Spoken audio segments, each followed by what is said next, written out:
హుస్నాబాద్ నియోజకవర్గంలోని ప్రతి పౌరుడు ఆరోగ్యవంతంగా ఉండాలనే సంకల్పంతో 7 మండలాలను 7 మెడికల్ కాలేజీల ఆధ్వర్యంలో దత్తత తీసుకుని ఉచిత మెగా వైద్య శిబిరాలు నిర్వహిస్తున్నామని రాష్ట్ర రవాణా బీసీ సంక్షేమ శాఖ మంత్రి పొన్నం ప్రభాకర్ అన్నారు. సిద్దిపేట జిల్లా కోహెడ మండల కేంద్రంలోని ప్రభుత్వ జూనియర్ కళాశాలలో ఏర్పాటు చేసిన ఉచిత మెగా వైద్య శిబిరాన్ని జిల్లా కలెక్టర్ హైమవతితో కలిసి మంత్రి శుక్రవారం నిర్వహించారు. ఈ సందర్భంగా వైద్య పరీక్షల కోసం వచ్చిన ప్రజలను మంత్రి పలకరించి వారి ఆరోగ్య సమస్యలను అడిగి తెలుసుకున్నారు. తానే స్వయంగా నేత్ర పరీక్ష చేయించుకొని ప్రజలకు అవగాహన కల్పించారు. అనంతరం కళాశాల తరగతి గదుల్లోకి వెళ్లి విద్యార్థులతో ముచ్చటించి వారి సమస్యలను తెలుసుకున్నారు. కోహెడ మండలంతో పాటు నియోజకవర్గంలోని ప్రతి గ్రామంలో ఇలాంటి ఉచిత మెడికల్ క్యాంపులు నిర్వహిస్తామని మంత్రి తెలిపారు. ప్రతి ఒక్కరూ తప్పనిసరిగా ఆరోగ్య పరీక్షలు చేయించుకోవాలని సూచించారు.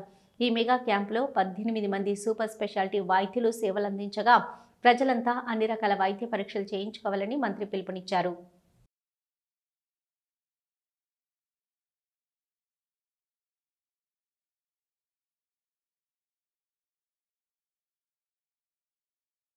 ఒక రైతు వేదికను ఎంచుకొని అక్కడ వసతి కూడా కావాలి కాబట్టి ఆ విధంగా మెడికల్ క్యాంపులు నిర్వహించబడతాయి.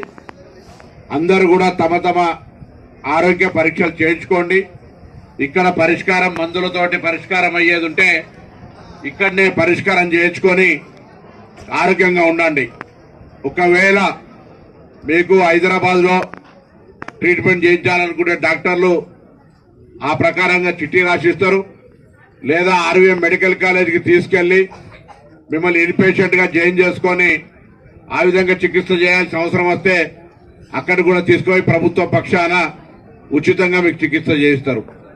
ఇది పక్కల 4 మెడికల్ కాలేజీలు ప్రభుత్వంతో పాటుగా 7 మండలాలకు 7 కావాలి కాబట్టి ఇక్కడ కోహెడ ఆర్వీఎం ను, అదేవిధంగా హుస్నాబాద్ లో సురభి కాలేజీ, సైదాపూర్ లో ప్రతిభా కాలేజీ, 7 కాలేజీలు 7 మండలాలను దత్తత తీసుకొని 7 మండలాలలో ప్రతి పౌరుడికి ఆరోగ్యంగా ఉండే కార్యక్రమం తీసుకోవడం జరిగింది. కానీ కోహెడ మండలంలో అనారోగ్యంతో బాధపడి ఇబ్బంది పడే పరిస్థితుల నుంచి కొంత బయటికి రావాలనే ఆలోచనతో ఈ కార్యక్రమం జరుగుతోంది.